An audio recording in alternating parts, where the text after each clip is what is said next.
Good afternoon, everyone, and welcome to our session, Managing Instability. Just a brief overview of our presentation.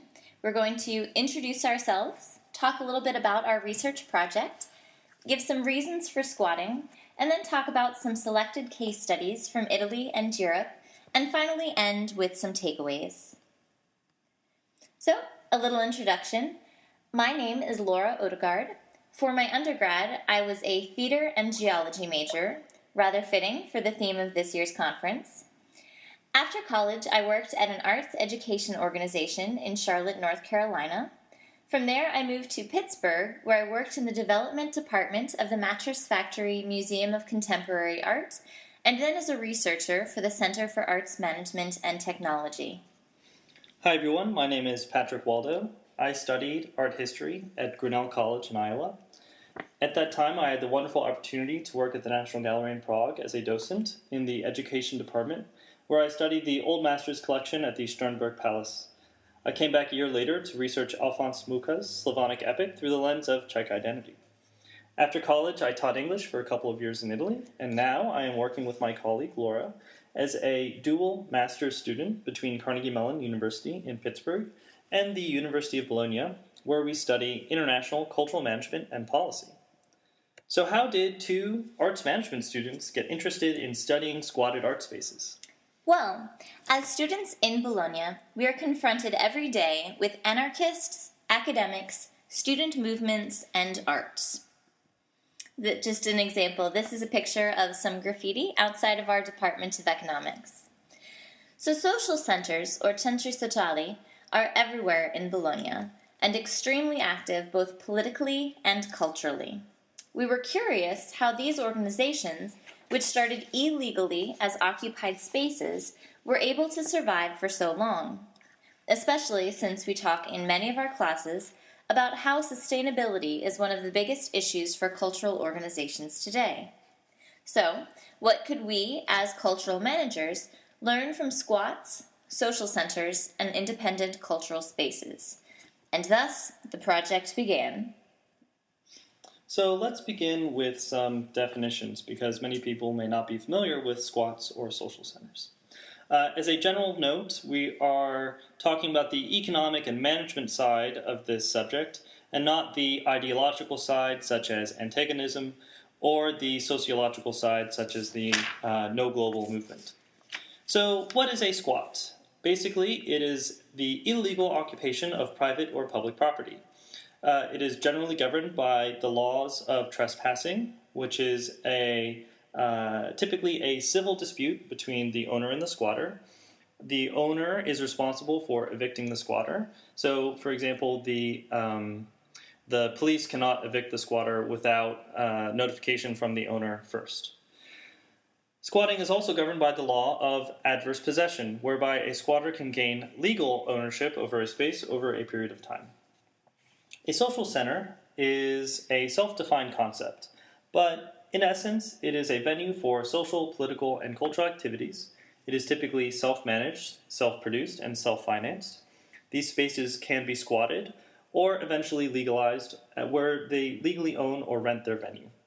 What is most interesting for us is that social centers have a social as well as political function within their community. They organize protests, they work with immigrants, they have free schools, they do Meals on Wheels, and other activities that are typical of a social nonprofit or social enterprise. For us, what's most interesting is that they are funded through arts and culture as their economic driver. They can be as large as villages with cinemas, restaurants, bookshops, media centers, production studios, theaters, even farms, and gyms. Smaller ones can hold concerts, book readings, disco nights, exhibitions, and all sorts of different artistic acts. An independent cultural center is a very similar concept. It is a grassroots, non-for-profit arts or cultural organization that is also self-produced and usually self-financed. Typically, they deal with contemporary art, dialogue between the arts, awareness of social and political issues. They may or may not be self-managed, which I will talk about in a second, and they can be as large as villages or small venues. The organizations we're focusing on now in this presentation have all started as squats, except for one. But that space was started by a man who squatted basically an art center. Trans-Europe Halls is a good example of a network of independent cultural centers. And so basically these are two concepts that are overlapping. What distinguishes them is that social centers typically have more of a political emphasis, while as independent centers tend to have more of a cultural focus. Self-management, or autogestion, is a consensus and non-hierarchical based form of management through weekly public meetings. Basically, once a week, people come in, anyone off the street, as you wish, can take part of the management decisions, and no decision is made until consensus is built. So basically, it's a long and tiring process, but usually pizza and beer can help through it. So some of the goals for our research project, they're essentially threefold. The first is to define new models for arts and cultural organizations that are less dependent on contributed income, whether that's government or private funds. Second, we want to determine some factors of sustainable art spaces. And finally, we'd like to discover effective and creative examples of grassroots fundraising and community engagement to essentially build the demand side. Very little academic research has been done in this area so far. Most research that has been done tends to focus either on the ideological aspects of squatting or articles about how they're cool places to go and have cheap beer. So very few studies focus on the effect on cultural industries as feeder institutions, and even fewer focus on the management or economic benefits to neighborhoods or cities. Squatting Europe Collective, or SQUEAK, is attempting an exhaustive study of the subject, but documents have been difficult to find thus far. So while this is an extreme context for arts and cultural management, the issues facing these organizations are exactly the same as any other nonprofit arts organization. We are all facing rising costs, access to space, competition for funds and audiences, and how to develop more community engagement. So how social centers and independent cultural centers respond to these problems are our subject of study. So why do people squat? There are basically two main reasons. The first, of course, is necessity.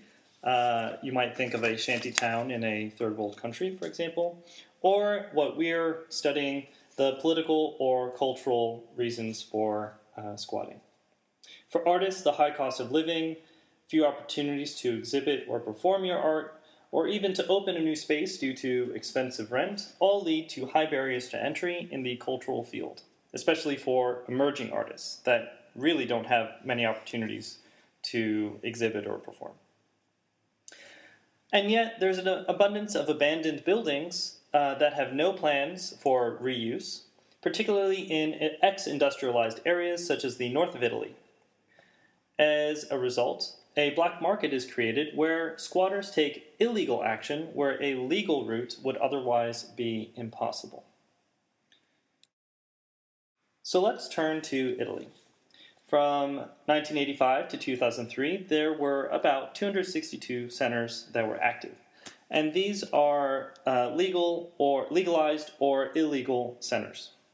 I do not have time to go into the full history of social centers, but basically it started in the 1960s and 1970s out of the workers' movement Potere Operaio. The first generation of squats were disorganized, but fell under the general movement to reclaim the city. Some of the most successful squats have over 20,000 visitors a year, and in the 1990s in Rome, social centers were incredibly important incubators for hip-hop and led to its proliferation as a musical form throughout the country. In any case, they're distributed throughout the country, though primarily located in the north and central regions, as you can see on the map. The largest cities, Milan, Turin, Bologna, and Rome, have the largest amount of social centers, as you can see by the largest circles. From 2001 to 2003, there were 130 active centers, according to one author, but statistics are generally hard to gather and will be the subject of further research. As you can imagine, many of these centers can last a couple of months, and some of them have lasted over 30 years. The general trend, though, is to institutionalize and legalize, given the pressures of state repression, high turnover of audiences and participants, the high cost of living, and access to funds. Indeed, by 1998, about 50% of these spaces were legalized. And basically, legalization means that the government says that they can legally occupy the space, and in many cases, they start paying rent, etc. Interestingly, this legalization and institutionalization process leads to a diminishing role of the political side of the organization. In many countries, a nonprofit cannot take political action, and in many cases, some of these spaces actually begin to have nonprofit status. And there tends to be more of an emphasis on culture. Furthermore, this radical or revolutionary rhetoric is an exclusive one, as confirmed by a 1994 study in Rome of many social centers, where many people felt that social centers were auto-referential and only for maybe a couple of punks and their dogs, and not for the entire city. Primarily, the demographics of these spaces are 22 to 35, mostly male, high school, and college educated. And this is, when you think about it, is in many ways the lost audience for many arts organizations. Interestingly enough, the social centers are the Italian cultural jewel, according to Le Monde. Unfortunately, I couldn't find that specific quote from the Le Monde article, but Naomi Klein, the author of No Logo, cited it. So, in general, this is a very important cultural movement throughout the entire country that has lasted over the last 40 years. So let's look at Vague 61, which is a social center in Bologna. Basically, this building is covered in graffiti, and they have lots of stuff going on in the inside. They have a media and journalism center called Zero in Condotta, which means zero in behavior, which is like the elementary grade that you would get. They have a concert and theater hall. They have exhibitions. They have poetry and book readings. They have a center for documenting social movements in Bologna. They work with at-risk youth. They host an organic market and have a co-op of revolutionary cooks. They have a bar, and of course, it's a place for political debate. It was squatted on December 6, 2003, in an old government building that had not been used in many years. A few weeks later, on December 29th, they were evicted by the police, and through a long process, the government decided to legalize Vague 61 and give them a new space, which they occupied on October 9th, 2004. And this conforms to the general trend of many social centers in Bologna and throughout Italy. As one of the participants that I interviewed said, quote, "Immediately I realized the importance of the role of the social center as a social space in the city to intervene in the dynamics of the city, aggregation, and the production of grassroots culture." So, how does this space work? Vague 61 was the only space that I spoke with that could estimate their costs. Many of the spaces do not keep a formal budget. And they spend up to 60,000 euros a year. And we will do more in-depth research through the summer to get more accurate numbers. Their costs are rent, utilities, gas, bar goods and food, helping political prisoners or donating to political events, and of course, creating banners and flyers. Though they are no longer squatted, they reduce their fixed costs through getting recycled, found, or donated goods for their production setup, so the lights, the PA. And as you can imagine, squatting is a way to reduce fixed costs significantly. They cover their costs through consumption at the bar.